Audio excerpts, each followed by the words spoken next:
بسم اللہ الرحمن الرحیم۔ آج کا ہمارا جو موضوع ہے بڑا خاص اور ساری امت مسلمہ کے لیے اور بڑا اہم اس لحاظ سے کہ الحمدللہ ماہ رمضان میں بہت جگہ تو رمضان آج روزہ ہو بھی چکا اور یہاں ابھی شاید تھوڑی دیر بعد پتہ لگ جائے، تو اسی تناظر میں آج ہمیں بات کرنی ہے مختصر۔ تو پہلے تو میں پوری دنیا میں جہاں جہاں ہمارے پاکستانی ہیں، خصوصی سیالکوٹ میں لوگ جہاں پہ رہ رہے ہیں، ریلیٹیوز ہیں، عزیز ہیں، اقربا ہیں، سب کو رمضان کی آمد مبارک۔ اور میری التماس ہے دل کی اتھاہ گہرائیوں سے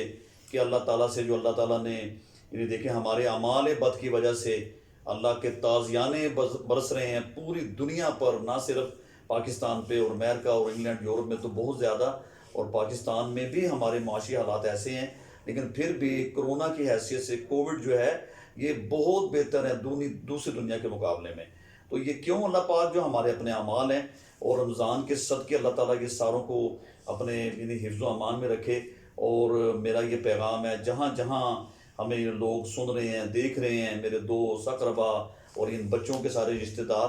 تو ان سے میری التماس ہے کہ اللہ سے دعا کریں اللہ اپنے رمضان کے صدقے سے یہ خوبصورت جو رمضان کا مہینہ ہے، ساری دنیا کے مسلمان اس سے اچھی طرح جو ہیں وہ جانتے ہیں کہ اس کی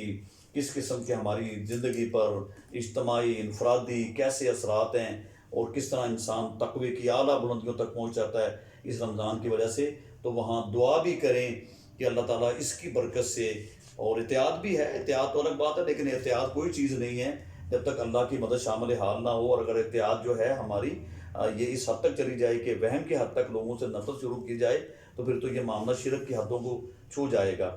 تو اللہ تعالیٰ سے دعا کریں رمضان کے بابرکت مہینے کی وجہ سے اللہ پوری دنیا سے یہ جو کرونا کی شکل میں اور وبائیں ہیں، یہ اصل میں تو ہمارا تو ایمان ہے، یہ اللہ کی طرف سے ہوتے ہیں، اور اللہ ہمارے جب اعمال سے جو ہے اس حد تک ناراض ہو جاتے ہیں تو پھر یہ حدیث بھی ہے کہ آپ صلی اللہ علیہ وسلم نے فرمایا، جس کا مفہوم ہے کہ قرب قیامت میں، اور فرمایا کہ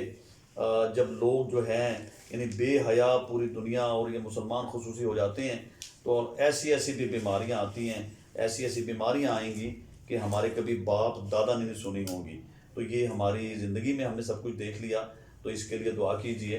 اور دوسرا مجھے خاص یہ کہنا تھا کہ رمضان کے اور جہاں ہمارے روزوں کے اور اس کے رکھنے سے جو اس کا تقدس ہے اور اس میں اس کی حیثیت کیا ہے، کیسے انسان کو تقوی حاصل ہوتا ہے، اللہ کا خوف کیسے پیدا ہوتا ہے، اور جو انسان اللہ کا قرب حاصل کرتا ہے، اور بھئی جیسے کہ خاص اللہ کی رحمتیں جوش میں آتی ہیں، شیاطین کو بند کر دیا جاتا ہے اور جہنم کے دروازے بند کر دیے جاتے ہیں، تو اگر کوئی ویسی چھلانگیں لگا کر نہ جائے وہاں تو پھر اللہ نے تو ان کو بند کر دیا ہوا ہے اور شیاطین کو جکڑ دیا ہوا ہے، اور اللہ جو ہیں وہ یعنی عرش سے لے کے اور دیکھیں پورے آسمان کو اللہ کھول دیتے ہیں، اس طرح بزرگ فرماتے ہیں۔ لیکن مجھے اس مختصر میں یہ کہنا ہے وقت میں کہ دیکھیں جیسے ہمارے یہ دنیا میں پورے پالیٹیشنز ہیں اور بڑے بڑے یہ لوگ ہیں، اور کیسے یہ عوام کا درد رکھ کر سڑکوں پہ آ جاتے ہیں، اور میں یہ سمجھتا ہوں کہ انہیں کیسے درد یہ ہو سکتا ہے کہ جب جو خود بھوک میں نہیں کبھی رہا ہو، تو اس کی میں مثال کے دیکھ کیسے کسی کا درد ان کے ذہنوں میں آ سکتا ہے کہ جو ہمارے سارے یہ پارک بنے پھرتے ہیں۔ تو میں یہ میری اپنی اختراع یہ سوچ ہے کہ میں اس مثال کے ساتھ کہ شیخ سعدی بہت بڑے جنہوں نے دنیا میں انہوں نے لوگوں کو سمجھانے کے لیے حکایات بیان کی ہیں، ان کی ایک حکایت ہے کہ ایک دفعہ ایک بادشاہ اور اس کا جو تھا غلام، یہ سارے ایک ہی کشتی میں جو تھے وہ مسافر تھے، سفر کر رہے تھے، تو they were sailing in the same boat, slave and king, but the king had never been at sea and experienced the calamity۔ تو اسے کیا پتا تھا جب تک وہ بندہ، تو اس نے جب ایسے ہوا کہ اس کو کوئی پتھر لگا اور وہ کشتی نے ہچکولے کھانا شروع کر دیے، لوگ باقی سارے پرسکون تھے کیونکہ ان حالات سے وہ گزرے ہوئے تھے، تو ایک شخص نے چیخ و پکار شروع کر دی، اور وہ جناب لوگوں کی یعنی جو ہے وہ مصیبت بن گیا، بجائے اس کے اس وقت جو ہے وہ سکون کا مظاہرہ کیا جاتا اور انتظار کیا جاتا کہ ہماری کشتی جو ہے وہ انشاءاللہ تعالیٰ وہ ضرور وہ اس بھنور سے نکل جائے گی، اور اس نے شور و شرابہ کیا ہوا تھا، بادشاہ بڑا پریشان، سارے بڑے پریشان، اور کوئی اس کا حل نظر نہیں آ رہا تھا، اس نے چیخ و پکار مچائی ہوئی تھی۔ تو ایک اسی میں ایک سارجنٹ تھا بیٹھا ہوا، اس نے کہا کہ مجھے اگر اجازت دیں تو میں اس کا علاج ہے، انہوں نے کہا جلدی کریں آپ۔ اس نے اس کو اٹھایا بالوں سے اور 2-3 غوطے دیے سمندر میں، اور جب وہ ڈوبنے کے قریب ہوتا تو اس کو نکال لیا جاتا۔ اب جب اس کو باہر نکال لیا تو بالکل بھیگی بلی بن کے وہ آرام سے اس نے وہ یعنی اس کے عقب میں جا کے کشتی کے خاموشی سے بیٹھ گیا۔ تو بادشاہ نے کہا یہ آپ نے کیا کیا؟ اس نے کہا کہ کیونکہ اس شخص کو کبھی یہ مصائب سے گزرا ہی نہیں تھا تو اسے کیا پتہ راحتیں اور سکون کیا چیز ہوتی ہے، اور اب یہ آرام سے بیٹھ گیا۔ تو مجھے یہ کہنا مقصود تھا کہ جو بڑے بڑے ہمارے یہ خیر خواہ بہی خواہ سیاست دان لوگوں کا درد لے کے ان کی بھوک مٹانے اور وہ نکلتے ہیں سڑکوں پر اور جاتے ہیں ہم آپ کے مسیحا ہیں، انہیں کیسے احساس ہو سکتا ہے؟ جو بڑے بڑے محلوں میں لہلمانے ہیں، تو میں یہ سمجھتا ہوں کہ اگر وہ مسلمان ہیں تو انہیں تو کبھی بھوک آتی ہی نہیں ہے، انہیں کیا پتہ بھوکے کا کیا ہوتا ہے، اس کا درد کیا ہوتا ہے۔